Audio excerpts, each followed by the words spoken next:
Jmenuji se Pavla Zálešáková a jsem majitelkou a jednatelkou firmy TechTrade, která byla založena v roce 1994 a nevznikla by nebýt mého partnera, inženýra Jana Zahrádky. Vznikla firma, která zpracovává zejména tenké plechy z převážné většiny pro účely vzduchotechniky.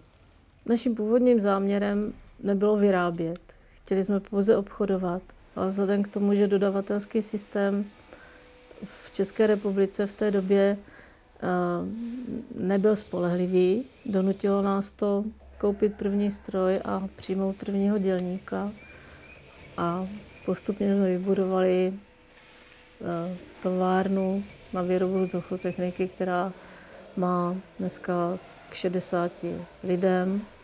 Zhruba 80% produkce je určeno na export, zejména do Německa, Rakouska, Holandska, ale i dalších zemí.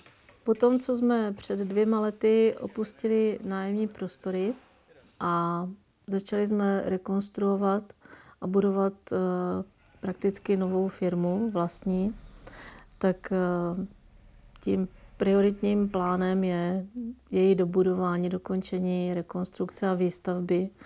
Co se týká soutěže podnikatelka nebo ocenění českých podnikatelek, byla jsem oslovena mailem, dopisem, opakovaně telefonicky. Samozřejmě, že to člověku polichotí, ale rozhodně jsem neměla v úmyslu se soutěže zúčastnit.